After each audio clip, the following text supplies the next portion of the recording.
More than 90 professionals have traveled to Utah from across the U.S. and from around the world. It's an unprecedented early season field with a number of champions at every distance. For the pro women, diversity is one way to describe this field, led by the reigning 70.3 and Ironman world champion, Great Britain's Leanda Cave. She's back to work after her incredible 2012 season. I had a really good training block coming into this race. I think I'll be very competitive out there. I think I have a target on my back, which is kind of fun. American Kelly Williamson would lead that list. She was the runner-up to Cave at the 70.3 Worlds. Canadian Heather Wurtele is another. She trains here and she wins here with back-to-back titles in 2010 and 11 at Ironman St. George. I feel like there's definitely a bit of a home court advantage in that I know the course really well, I know the conditions here. The #1 ranked American Olympic distance athlete Laura Bennett and the 2012 Olympic silver medalist Lisa Norden from Sweden are looking to use speed as their weapon. Coming from Olympic distance, we're used to pretty high speeds on the run. I think that's quite an advantage sometimes, that you do have that next gear to switch up to. As for last year's winner, American Meredith Kessler, the plan is clear. It's a full gas race. I mean, there's no patience. I'm not going to be patient. I'm going to just put it in the big ring and try to go as fast as I can. For the men, from Olympians to Ironman champions and everything in between, the list of potential winners is huge. And it includes the reigning Ironman 70.3 world champion Sebastian Kienle of Germany. It was his decisive move on the bike that proved the difference. Certainly there's going to be more eyes on him.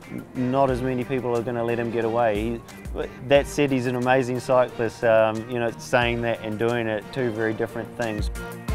Kiwi Bevan Docherty is clearly ready. In the Olympic silver medalist's Ironman debut earlier this year, not only did he win, he set the course record at Ironman New Zealand. American Andy Potts took his 70.3 championship in 2007. That's nearly 6 years ago. But he did win Ironman 70.3 California Oceanside just 5 weeks ago.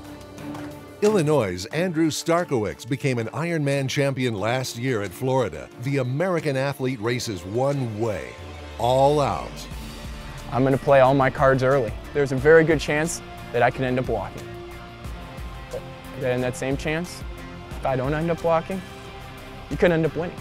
So I'm willing to take that risk. For Colorado's Ben Hoffman, the 2012 Ironman St. George champion, he brings course experience and a different game plan. The race will really be decided on the run. The guys that go for it on the bike here will not have an easy time on the run. The explosions will happen for the people that commit too much of their energy to the bike. I bet you in that last mile there's going to be a group, 4 or 5 guys that are just, hauling down diagonal, trying to get to the line first. It'll be an exciting race.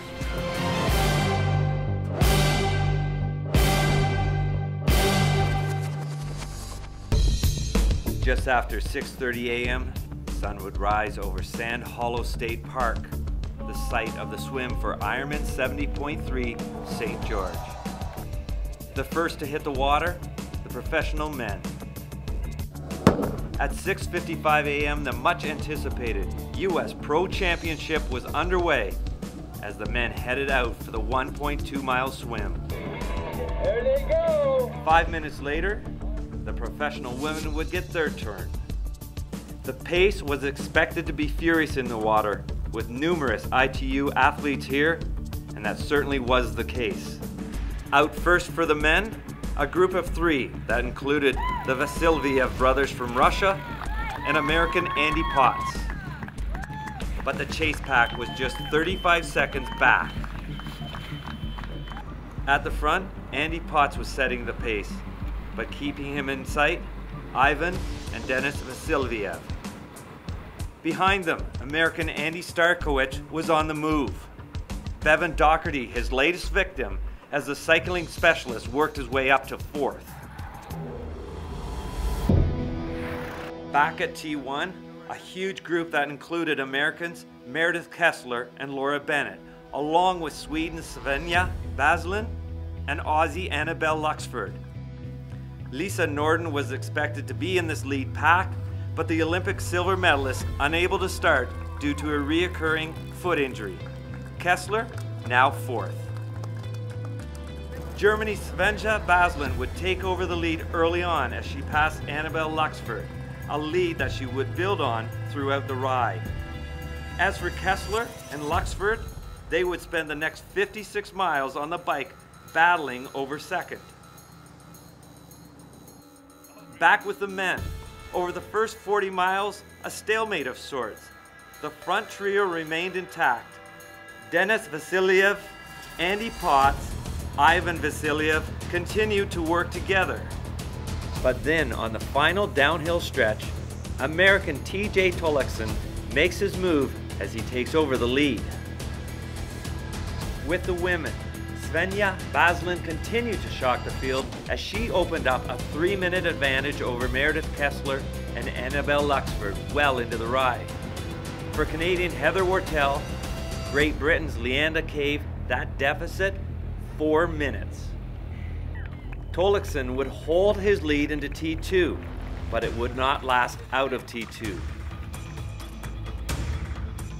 Out front, Ivan Vasiliev, beginning to pull away from his brother as the 13.1 mile run began to heat up under the Utah sun. A new face at the front of the race, Canadian Brent McMahon had stayed patiently lurking in the chase group. This move on Andy Potts taking him into third.